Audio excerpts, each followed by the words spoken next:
मैं डॉक्टर विजय भास्कर, हड्डी का doctor, orthopaedics MS, chairman clinical ethics committee. हमारा जो विचार कर रहे हैं उसका बोन इन्फेक्शंस, हड्डी का पीप आने लग जाना। हड्डी का पीप जो है हम हमारे प्रैक्टिस में 2 से 5% तक देखते, जैसा कि कंपाउंड फ्रैक्चर्स, मतलब जब मार लगे तो बदन से हड्डी बाहर आना के वातावरण में जो मट्टी रहता, जो धूल रहता, मट्टी धूल से हड्डी लग जाके उसके कारण अपने को बैक्टीरिया बन सकता है, अपने को कई तरीक़ा के पीप के बीमारी बन सकता है। तो ये इन्फेक्शन जो बोलते हैं, जो पीप का बीमारी, इसमें एनारोबिक बैक्टीरिया रहता, एरोबिक बैक्टीरिया रहता और फंगल इन्फेक्शंस रहता और इतरत्र जो अपन बैक्टीरिया देखते उसके कारण भी अपना बॉडी में इन्फेक्शन बनने के चांसेस रहता।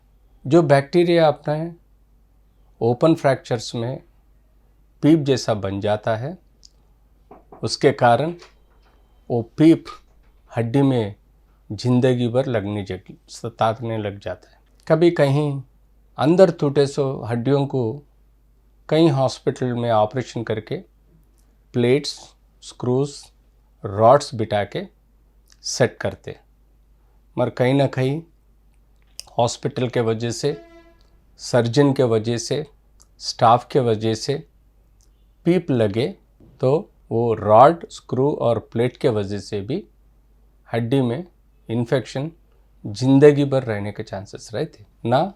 इन्फेक्शन पीप कम होने के चांसेस कम रहते। इसको हम इंग्लिश में मेडिकल टर्मिनोलॉजी में ऑस्टियोमाइलिटिस बोलते।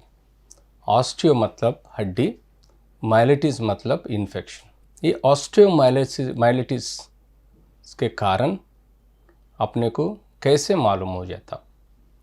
कभी हड्डी में अंदर टूटने के वजह से ना टूटे, वहाँ पर खून जमा होने के वजह से अंदर पैर में, हाथ में, कहीं ना कहीं जहाँ पर हड्डी है वहाँ पर अगर खून जमा होने से वजह से पीप बन के, मतलब ये बैक्टीरिया के वजह से पीप बन के, वो पीप चमड़े के ऊपर जैसा कि क्रीमिश येलो कलर का, वाइट क्रीमिश येलो कलर का जो वूजिंग बार आता है, उस कारण अपने को मालूम हो जाता है कि वो पीप का मतलब ऑस्टियोमाइलिटिस, हड्डी जो इन्फेक्शन से प्रॉब्लम हो रहा। पहले अपन जहाँ से वो पीप निकल रहा उसको साफ करके उसमें से अपन कल्चर सेंसिटिविटी के लिए भेजना पड़ता। उसके साथ एक लैब टेस्ट, मतलब खून का टेस्ट करना पड़ता, वो कंप्लीट ब्लड पिक्चर। उसमें अपने को WBC काउंट कितना है, लिम्फोसाइट्स कितना है, न्यूट्रोफिल्स कितना है मालूम होना ज़रूरी है। उसके कारण अपन कितने तक जो पीप का फैल गया बोल के समझने का चांसेस रहता।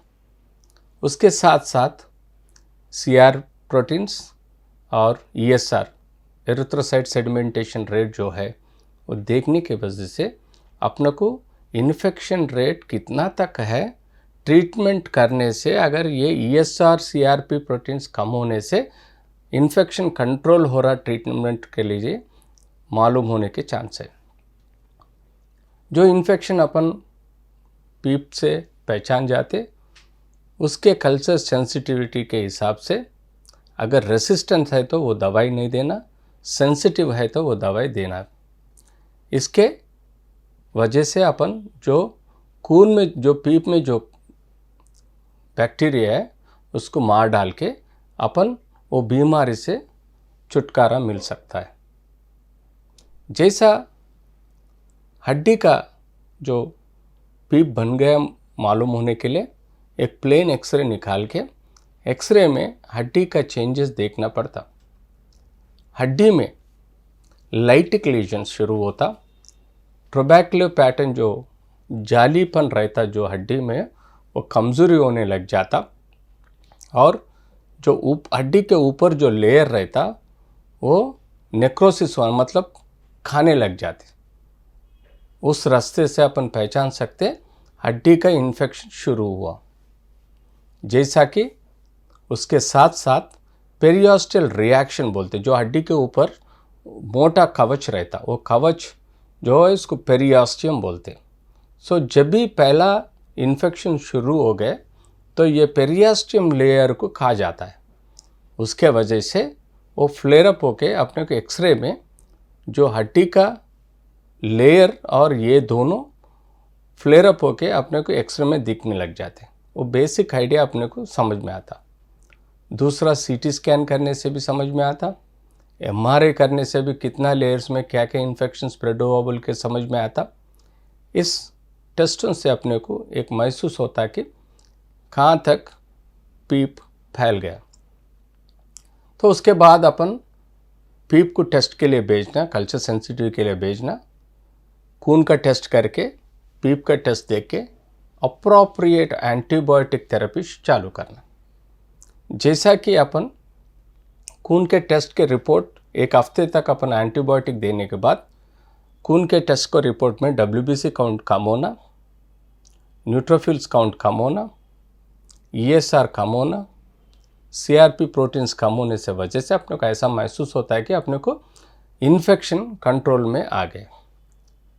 उसके बाद जहाँ पर हड्डी मार खाया है, जो इन्फेक्शन के वजह से पेरियोस्टियम खा गए, अपन ओपन करके ऑपरेशन के द्वारा वो हड्डी को खराब हुए सो हड्डी को पूरा मतलब खराब हुए सो हड्डी छोड़ के भी कम से कम एक 1/2 सेंटीमीटर से 1 सेंटीमीटर तक हड्डी को कट कर देना, क्यूरेट करना, निकाल देने का ज़रूरी है। जैसा उसको वो वुंड को ओपन रख के डेली एसेप्टिक ड्रेसिंग्स करके प्रॉपर एंटीबायोटिक दिया गया तो दोबारा इन्फेक्शन नहीं आएगा और वो अपने आप सूखने का चांसेस रहता। ऐसा हड्डी का इन्फेक्शन को मैनेज करना बहुत ज़रूरी है। मगर बॉडी में कोई भी पार्ट में कहीं भी इन्फेक्शन रहे कंट्रोल कर सकते, मगर हड्डी का इन्फेक्शन इतना आसान से कंट्रोल नहीं कर सकते। कहीं ना कहीं अगर प्लेट, स्क्रू, रॉड रहा तो उसको निकालना भी बहुत ज़रूरी है। अगर समझो फ्रैक्चर है, हड्डी जुड़ा नहीं, रॉड के वजह से इन्फेक्शन है, तो तब अंदर का रॉड, स्क्रू, प्लेट निकाल के ऊपर से एलिजरो सिस्टम बोल के रहता रशियन टेक्निक, नहीं तो एक्सटर्नल फिक्सेटर रहता, पिन्स के साथ हड्डी को स्टेबलाइजेशन करके जहाँ पर हड्डी खराब हो गया उसको निकाल दे के ट्रीटमेंट कर सकते। अगर हड्डी बहुत ज़्यादा खराब हो गया, 1 से 2 इंच 3 इंच तक हड्डी खराब हो गया, ऐसे हड्डी को अपन कट कर दिए तो अपने को लिम्ब लेंथ शॉर्टन हो जाता, मतलब कम हो जाता, उससे अपने को छीलने में मुश्किल हो जाता। तब एक टेक्निक है, उसको इलिज़रो रशियन टेक्निक बोलते। उसको समझो, ये पैर समझो, हाथ समझो, बीच में हड्डी को इन्फेक्शन आया, 3-4 इंचेस हड्डी काट के निकालना पड़ा। तब क्या करते हम, इधर 3 पिन्स इधर 3 पिन्स डाल के रिंग फिक्सेटर्स डालते, रशियन टेक्निक्स। तो यहाँ जो 2-3 इंच का हड्डी खराब हो गया उसको पूरा कट कर देते, कट करके ये रिंग्स डाल के यहाँ पर ज़बरदस्त हड्डी को पास ले आके फिक्स कर देते, मगर यहाँ शॉर्टनिंग बनने का चांसेस रहते। तब क्या करना, ये 2-3 रिंग में 1 और 2 रिंग के बीच में डेली 1 mm लेंथनिंग, यहाँ पर नॉर्मल हड्डी को कट करके ये बोल्टों से एक्सटर्नल फिक्सेटर इलिज़रो रिंग फिक्सेटर में बोल्टों को 1-1 mm पर डे, दिन को 1 mm डिस्ट्रैक्शन करते हैं। उसके वजह से इधर जितना भी 3 इंचेस का हड्डी कम हो गया या 3 इंचेस का हड्डी बढ़ा सकते हैं। मतलब डेली 1 mm मतलब अगर समझो यहाँ 3 सेंटीमीटर है तो ये 30 दिन में अपन 3 सेंटीमीटर का लेंथ जो शॉर्टन्ड लिम्ब को लेंथन कर सकते। इसको हम कंप्रेशन एट फ्रैक्चर साइट और firing of the infection at fracture site or infected site and lengthening at the normal site। इस चीज़ से हड्डी लंबाई होना, नस भी लंबाई होना, मसल भी लंबा नहीं होना, वो अपने आप शुरू हो जाते। डेली 1 mm से ज़्यादा लंबाई नहीं कर सकते। तो इस इन्फेक्शन में अपन इन्फेक्शन को कंट्रोल कर सकते और पैर को भी सीधा कर सकते। Thank you.